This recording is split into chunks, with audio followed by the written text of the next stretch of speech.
The night air was thick with a stillness that could only be described as unsettling. I, John, stood outside the entrance to the motel, my oversized frame casting a long shadow under the dim porch light. The old sign overhead creaked softly, its neon light flickering intermittently. Taking a deep breath, I walked into the reception, my heart heavy with the weight of starting yet another job. "Hey, you must be the new guy," a voice called out from the dimly lit corner of the room. Turning, I met the eyes of a middle-aged woman with a weary smile. "I'm Diane. Been here for years. Welcome to the night shift." I offered a tentative smile. "Thanks, Diane. I'm John." She leaned in closer, her voice dropping to a conspiratorial whisper. "Listen, this place can get pretty weird at night. Most guests are okay, just passing through. But every now and then, we get some odd ones. Especially that room 104. Had some strange folks in there." I tried to brush it off with a light chuckle. I've had my share of odd jobs. How bad could it be? But inside, my anxiety prickled at the edges of my mind. The hours ticked by slowly. A few guests came and went, and I was starting to think maybe this job wouldn't be so bad. But then he walked in. The man was average in height and build, but there was an intensity about him that immediately put me on edge. His eyes darted around the room, never settling on one thing for too long. With a shaky voice, he asked for a room. Room 104, to be specific. I tried to steady my own voice. "Sure thing, sir." Handing over the key, I noticed his fingers were stained with something dark. My heart raced, but I tried to keep my anxiety in check. As the night wore on, my thoughts kept drifting back to room 104 and the man inside. What was he doing in there? Why was he so fixated on that specific room? Every sound, every creak of the floorboards, sent shivers down my spine. Lying in my bed that night, the weight of my past traumas pressed down on me, making it hard to breathe. But I had to push through. I had to make this job work. I couldn't afford another failure. As I drifted off to sleep, a thought echoed in my mind. What had Diane meant by odd ones? The dull hum of the motel's neon sign filled the silence as I glanced at the clock. 11:47 p.m. Almost midnight. I leaned back in the reception chair, trying to shake off the unease from earlier when that strange man checked into room 104. "First night jitters," I muttered to myself. I decided to distract myself by glancing through the security camera feed on the monitor. And there he was, the man from room 104, pacing the dimly lit corridor like a caged animal. Every few steps, he'd stop, tilt his head, and stare directly into the camera, his eyes cold and unblinking. It felt as if he was staring right through me. The hair on the back of my neck stood on end. Trying to dismiss it as mere coincidence, I turned up the volume on the monitor when I heard muffled noises. It was him, talking to himself in a hushed, frantic tone. I couldn't make out the words, but the desperation in his voice was palpable. Suddenly, the man made a beeline for the reception desk. My heart raced as I noticed the glint of a metal bat in his hand. "What the hell?" I whispered. But just as he was about to reach the desk, something in the parking lot caught his attention. He paused, turned away, and quickly retreated. Taking no chances, I locked the office door, my hands shaking. As I pressed my back against it, I remembered the casual warning from my coworker about the odd ones in room 104. Why didn't I listen? I thought. Just then, a notification pinged on my phone. An old friend had sent a random meme about night shifts and coffee. It should have made me laugh, but all it did was remind me of how alone I was in this eerie motel. The brutality of reality hit me. It was just me, the unpredictable night, and whatever the hell was going on in room 104. The muffled sounds of the old motel settled into a deafening silence, broken only by the ticking of the wall clock. I tried to calm my racing heart, reminding myself that I had locked the office door securely. Just when I thought the worst had passed, a soft knock echoed through the room. I froze. The knocks grew louder, more persistent, turning into aggressive bangs. "Open up. I know what's in there." The voice was filled with desperation and rage. I recognized it instantly, the man from room 104. "Leave me alone," I yelled back, clutching the edge of the desk. I glanced around, searching for a way out, only to realize that the motel's landline was dead. I fumbled for my cell phone but cursed under my breath as I found no signal. Trapped and isolated, my mind raced. Suddenly, a memory flashed, my coworker mentioning a package for room 104 in the lost and found. Could that be what he wanted? I shouted through the door, "Is it a package you're after?" Silence. Then, "Yes. They promised it would be here." Gathering my courage, I replied, "I think there's a package in the lost and found. If I give it to you, will you leave?" Moments later, he responded, the menace in his voice replaced by a tinge of hope. "Just give it to me." I knew I was taking a risk, but the idea of placating him seemed better than waiting for an unpredictable escalation. Using my height and build to my advantage, I opened the door slowly, keeping a wary eye on the man. The bat still dangled from his hand, but his eyes betrayed desperation more than aggression. As our eyes met, I saw a hint of recognition. "You're not like the others," he whispered, glancing at room 104. Handing him the package, our fingers brushed briefly. The chill of the encounter stayed with me as he retreated, leaving me with more questions than answers about room 104 and its haunting past. I hesitated for a moment, my heart racing in my chest. The man's eyes, filled with a mix of desperation and madness, drilled into me.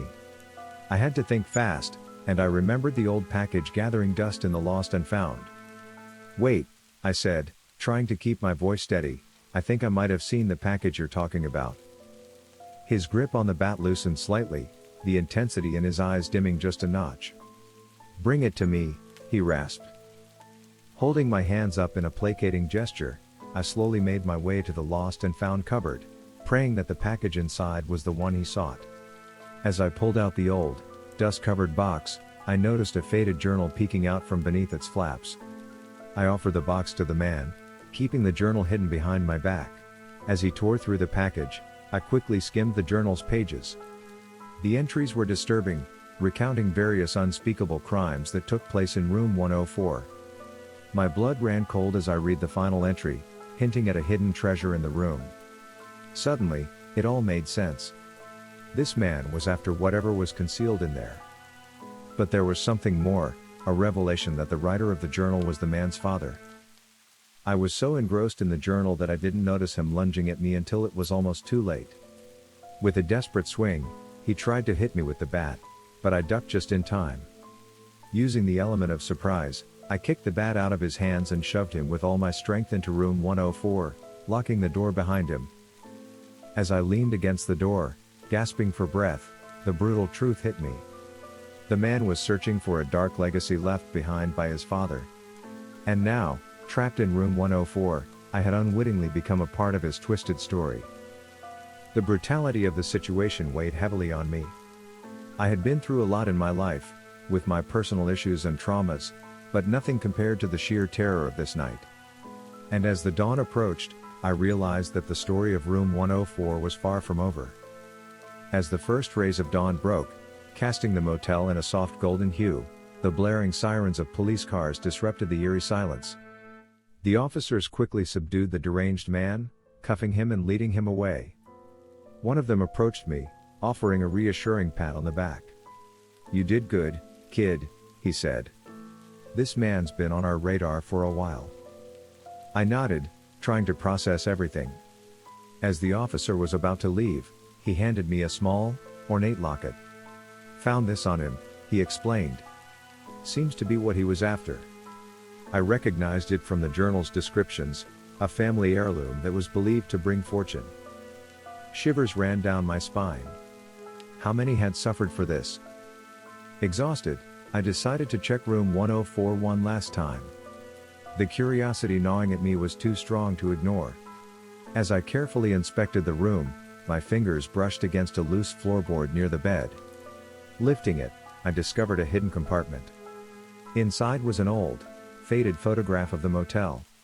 What caught my attention was the scribbled note on the back, It's not over. The weight of the night's events settled in, and an overwhelming sense of dread washed over me. I realized that the motel, with its dark past and secrets, was far from done revealing its mysteries. I had to decide whether to dig deeper or let sleeping secrets lie. But one thing was clear, my nights at the motel would never be the same again. My name is Liam, and as a nursing student, I had been assigned the night shift. It wasn't glamorous, mostly clerical work and keeping an eye on the security cameras. But it was a start. The downtown hospital had a reputation. Not for anything bad, per se, but for the odd stories that floated around. Stories of strange occurrences that happened during the witching hours. I never paid much attention to them, dismissing them as mere tales spun by overworked minds. That was until I started my night shifts. I settled into the small security room, its walls plastered with monitors showing various parts of the hospital.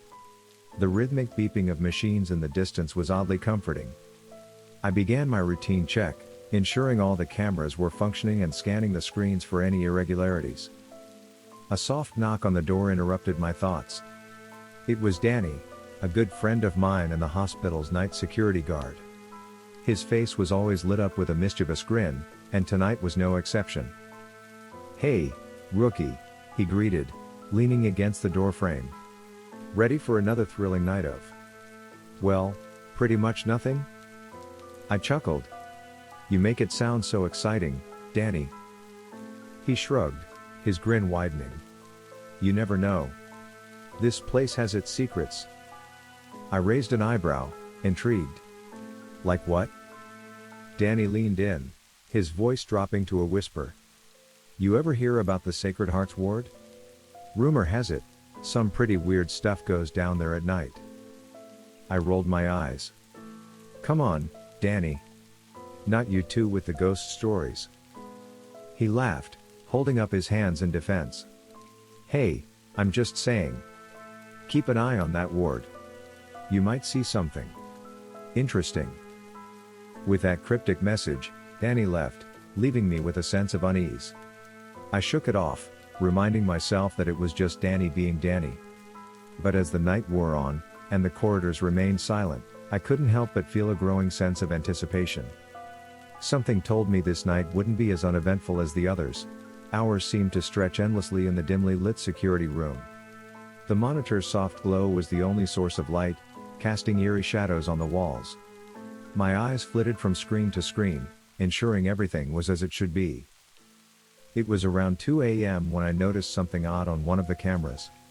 A group of individuals, dressed in attire that seemed out of place, stood outside the entrance to the Sacred Hearts ward. Their clothes were old-fashioned, almost ceremonial. They whispered among themselves, occasionally glancing up at the camera, their faces obscured by wide-brimmed hats. I felt a knot of unease form in my stomach. Danny's words echoed in my mind, "Keep an eye on that ward. You might see something interesting."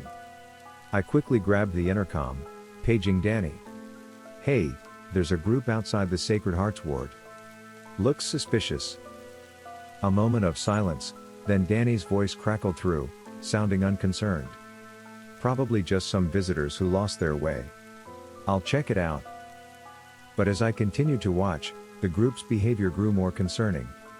They tried multiple doors, looking for an entry point, and seemed to be communicating in hushed, urgent tones. Every time a nurse or doctor passed by, they'd retreat into the shadows, only to re-emerge moments later.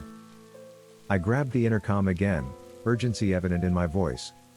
"Danny, they're trying to get into the ward. This isn't normal."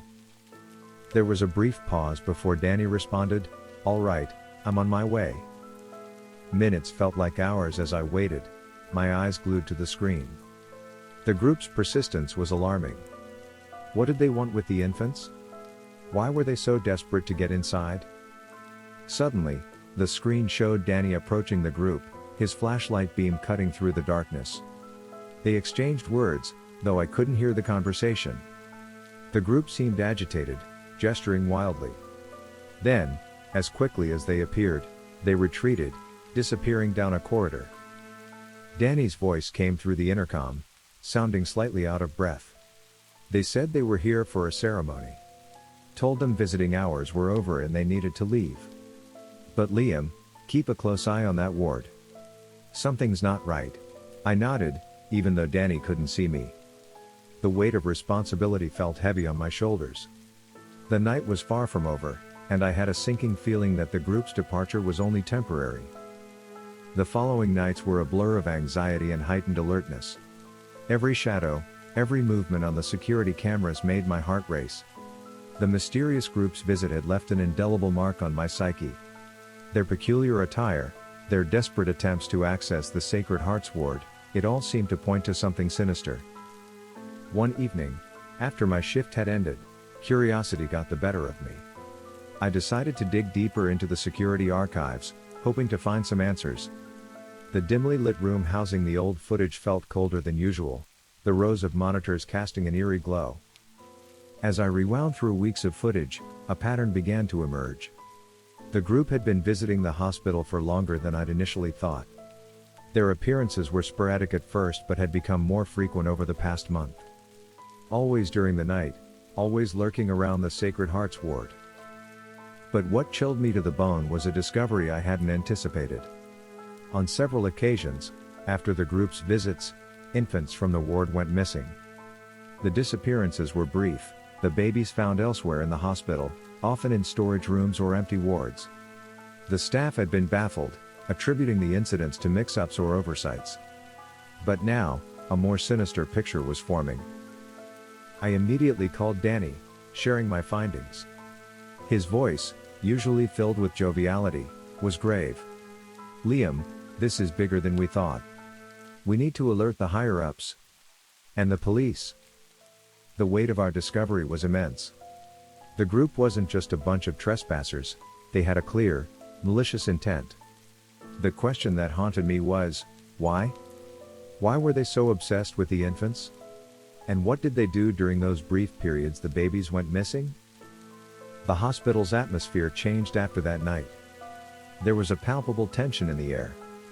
Staff whispered in hushed tones, and security was ramped up. But amidst the fear and uncertainty, one thing was clear: Danny and I were determined to get to the bottom of this mystery, no matter the cost. The days following our grim discovery were tense. The hospital's once familiar corridors now felt like a maze of uncertainty. Every corner seemed to hide a potential threat. Danny and I, fueled by a mix of fear and determination, decided to confront the group. We couldn't let them continue their sinister activities. We hatched a plan. Using the security footage, we predicted the group's next appearance. We'd position ourselves near the Sacred Hearts ward, ready to intervene. The hospital's management was informed, and while they were skeptical, they agreed to let us proceed, albeit with caution. The night of the anticipated confrontation arrived. The hospital was eerily silent, amplifying the weight of what was about to transpire. Danny and I took our positions, communicating through earpieces. Hours ticked by, each minute stretching longer than the last. Just when doubt began to creep in, the familiar figures from the footage appeared. They moved with purpose, their peculiar attire making them stand out even more in the dim lighting. As they neared the ward, Danny and I stepped out, blocking their path. "You need to leave," Danny warned, his voice firm. For a moment, they just stared at us, their faces hidden. Then, without warning, one lunged at Danny. The suddenness of the attack caught us off guard. I tried to intervene, but another member of the group tackled me. The hospital's quiet corridors were suddenly filled with the sounds of a brutal struggle. Despite our preparation, we were outmatched. The intruders moved with a coordination and determination that was chilling. Danny, in his attempt to protect the ward, bore the brunt of their aggression. I watched in horror as they overwhelmed him, his cries echoing in the hallway. Using the chaos to my advantage, I managed to activate the hospital's alarm system. The blaring siren seemed to disorient the group momentarily. Seizing the opportunity, I lunged at the nearest intruder, managing to land a solid blow. The distraction was enough for backup security to arrive. The group, realizing they were outnumbered, retreated. But not before leaving behind a bag. Inside, we found tools, ropes, and a photo of an infant from the Sacred Hearts ward. The chilling realization hit us: they had a specific target. Danny was rushed to the emergency room, his injuries severe. As I sat beside him, waiting for news, I couldn't shake off the feeling that this was far from over. The group had escaped, but they'd left behind more questions than answers. Who were they? And why were they so fixated on the infants of the Sacred Hearts ward? The sun's first rays pierced the hospital's windows, casting a warm glow over the cold, sterile corridors. But the new day brought no comfort. The events of the previous night weighed heavily on everyone's minds. The hospital, usually a place of healing, had become the backdrop for a sinister plot. Whispers filled the air as staff members exchanged stories, each more terrifying than the last. The police had cordoned off the Sacred Hearts ward, and investigators moved in and out, collecting evidence. The bag left behind by the group was a treasure trove of clues. Among the items, a series of photographs stood out. They were of various infants, all from different parts of the country. On the back of each photo, dates and cryptic symbols were scribbled. As I sat in the waiting room, the weight of exhaustion pressing down on me, an investigator approached. "Liam?" he asked, extending a hand. "I'm Detective Martinez. We've been tracking this group for a while. They're part of a larger organization involved in child trafficking. The symbols on the photos? They're used to mark deliveries. Your hospital was their next target." The revelation was chilling. The thought that these infants, so innocent and vulnerable, were mere commodities to this group was sickening. "How did they know about the Sacred Hearts ward?" I asked, my voice barely above a whisper. Martinez sighed. "We believe there's an insider feeding them information. But we're close to identifying them." The days that followed were a blur. The hospital increased its security measures, and parents of the infants were informed. The media caught wind of the story, and soon, it was all anyone could talk about. But amidst the chaos, my thoughts were with Danny. He had been moved to the ICU, his condition critical. The sight of him, hooked up to machines, was heartbreaking. He had risked everything to protect those who couldn't protect themselves. The group remained elusive.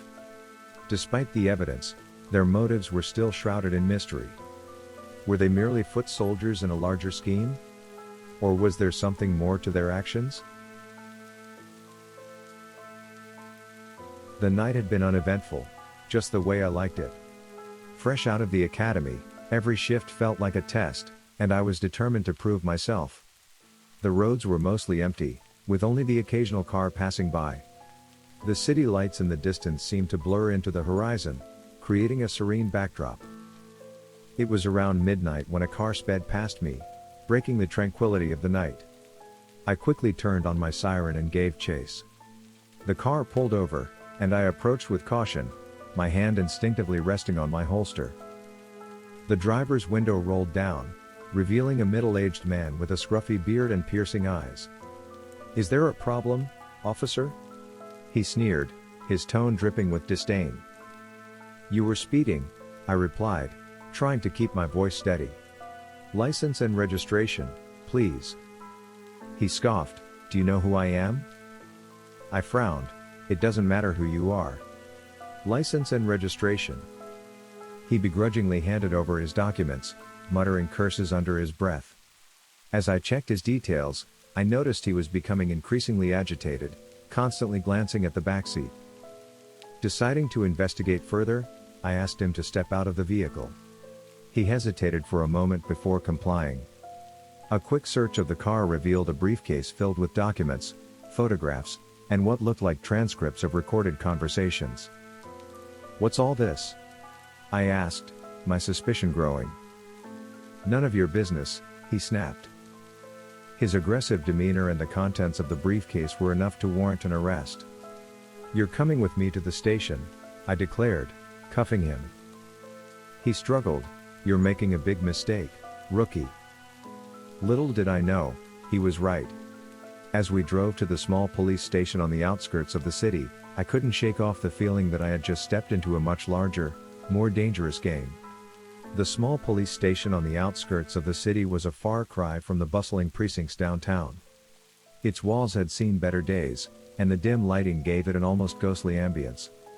As I walked the arrested man to his holding cell, the weight of the night's events began to sink in. Detective Ramirez, a seasoned officer with a reputation for being unflappable, approached me. "Who's our guest?"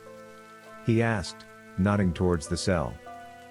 I recounted the events of the traffic stop, showing him the briefcase. Ramirez's eyes widened as he skimmed through the documents. "This guy's a big fish, Megan. He's been on the mafia's radar for a while. They'll be looking for him." Before I could process the gravity of the situation, the station's main doors burst open. A group of officers, unfamiliar to me, walked in. Their badges indicated they were from another precinct, but their cold, calculating eyes told a different story. Ramirez, sensing my unease, whispered, "Stay alert. Something's not right." The unfamiliar officers claimed they were there for a routine check, but their demeanor suggested otherwise. They moved with a purpose, their eyes constantly scanning the room, settling on the holding cell where our witness was kept. The night, which had started off so quietly, was now thick with tension. My colleagues tried to lighten the mood, sharing stories and jokes, but the laughter felt forced, hollow. Ramirez, ever the protector, positioned himself near the holding cell. He engaged the unfamiliar officers in conversation, trying to gauge their intentions. Their evasive answers only heightened our suspicions. As the hours ticked by, the station's unsettling silence was punctuated by hushed conversations and the distant hum of the city. I couldn't shake the feeling that we were on the brink of something dangerous, something that would change our lives forever. The clock on the wall seemed to tick louder with every passing second. I tried to focus on the paperwork in front of me, but my mind kept drifting back to the unfamiliar officers and their unsettling presence. Detective Ramirez had been right, something was off. As I leafed through the arrested man's file, I overheard a hushed conversation from the adjacent room. The voices were muffled, but I could make out snippets of their discussion. "Get the witness. Boss wants him gone. No loose ends." My heart raced. They were here for him. The realization hit me like a ton of bricks. I had inadvertently placed the entire station in danger. Before I could alert anyone, Detective Ramirez stormed into the room, his face a mask of fury. "What the hell are you planning?" he demanded, confronting the unfamiliar officers. Their leader, a tall man with a scar running down his cheek, smirked. "Just following orders, Detective." The tension in the room was palpable. Everyone reached for their weapons. A split second later, shots rang out.